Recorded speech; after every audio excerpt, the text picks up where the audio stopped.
Benjamin Netanyahu claims a surprise victory as Israel's prime minister for the fourth time after a hard-fought election. Hundreds of masked protesters are arrested and dozens of police injured in a huge protest in Frankfurt against the European Central Bank. A 50-vehicle crash on the 401 closes the highway around Belleville overnight. One westbound lane has now been reopened. Hi and welcome to Humber News. I'm Shai Williamson coming to you from our newsroom here at Humber's North Campus. Israeli woke up to a surprise victory by Benjamin Netanyahu today. The Israeli Prime Minister won yesterday's election, his fourth term in office. Early voting showed a close battle between him and his main left-leaning rival, but Netanyahu's party took 30 seats, scoring a comfortable win over the next closest with 24. He promised that there will be no Palestinian state on his watch. Netanyahu will now need to negotiate with other party leaders to form a coalition in the 120-seat parliament. Hundreds of protesters have been arrested and dozens of police injured in clashes in Frankfurt, Germany.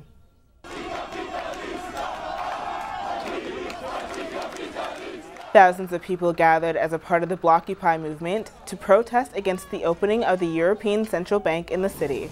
Protesters say that the bank's policies are creating poverty in Europe. Blockades were set up and cars were set on fire while police and firefighters tried to control the crowd. ECB President Mario Draghi says that the European Union can't afford to bankroll everyone. Is not a political union yet, of the sort where some countries permanently pay for others. The new ECB building will cost over $700 million. 19 people are dead, including 2 gunmen, after they opened fire outside Tunisia's parliament. The shots came as tourists were getting off of a bus. The gunmen then moved into a nearby museum, taking hostages with them. There are reports a manhunt is now underway to find 2 or 3 gunmen who may still be at large.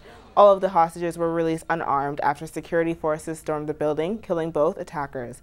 The country's premier says that the 17 of the dead are foreign tourists. Tunisia has been battling with Islamic militants who emerged after the 2011 Arab Spring. 11 people are dead and hundreds displaced after a huge cyclone tore through the island nation of Vanuatu. Health officials and medical workers said that there is an urgent need for blood donations and other medical supplies. Residents say that they are running out of blood or food, and hundreds have had to take shelter in schools and other public buildings. The hospitals in the capital are set up temporary wards, but their resources are running out. International aid agencies warned that the storms will have lasting effects like hunger and disease because of the destroyed crops. To Russia now. The country celebrates the first anniversary of the Crimea takeover.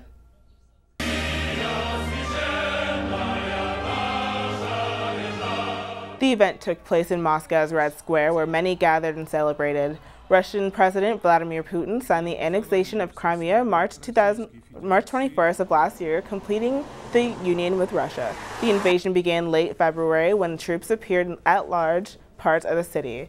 A referendum voted 97% in favor of joining Russia. The EU and the US called the referendum a sham and put sanctions on Russia, but the troops still took over the region the next day. A year later, Russia has no interest in giving up Crimea, but Putin said that they will pour money into the local economy and help the residents. Here at home, the eastbound lanes of the Highway 401 near Belleville are still closed following a 50-vehicle collision. It happened overnight during whiteout along the stretch along the highway. The cause of the accident is yet to be determined. However, the OPP said that the roads were icy. There are unconfirmed reports that one of the tractor trailers was carrying oil, which leaked onto the ground after the crash. 4 people were taken to hospital with non-life-threatening injuries.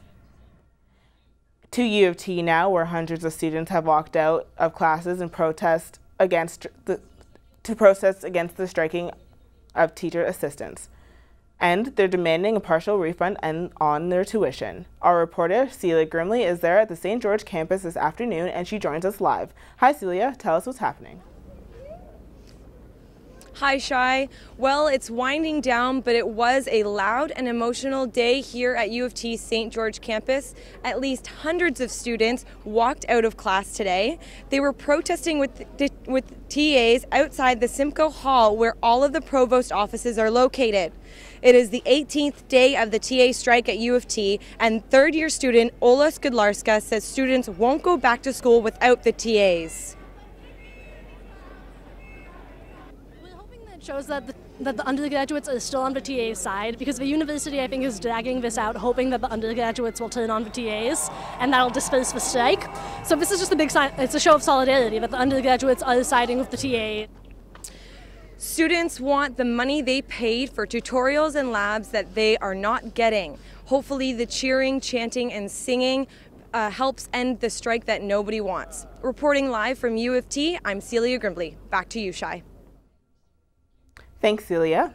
Here on our campus, fans of interior design TV shows and magazines are in luck today. It's Humber's annual design dilemma. It's a busy day at the N108 at the North Campus. Students in the interior design program are offering free advice for anyone who wants help on their design problems. Clients are bringing in pictures of their space and getting a free 20-minute consultation.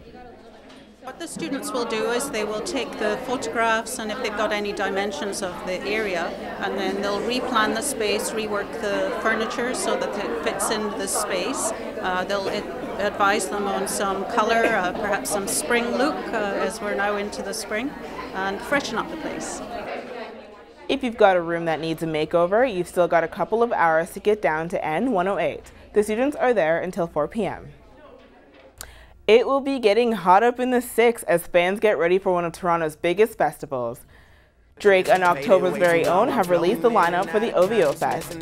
This year marks the 6th year of OVO, and the first year the festival will be 3 days rather than 2. It starts on August 1st and goes until the 3rd. The opening day will feature comedian Kevin Hart, followed by Big Sean, Jeremiah, and J. Cole. On the final day, Billboard topping Drake will take the stage with special guests that have yet to be announced. Let the guessing games begin. When we come back, we'll tell you what's happening in the world of sports, and Trisha Chan will have your 3-day forecast. Thanks, Shai. It's really sunny today, but still a little cold. We'll have more of your details and your 3-day forecast after the break.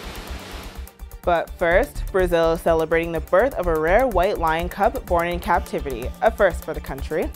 The 2-month-old Clara was rejected by her mother shortly after giving birth. Zookeepers have been feeding the young cub goat's milk mixed with vitamins every few hours. Clara is being kept in a pen isolated from the other lions, but zookeepers expect to reintroduce her when she's about 6 months old.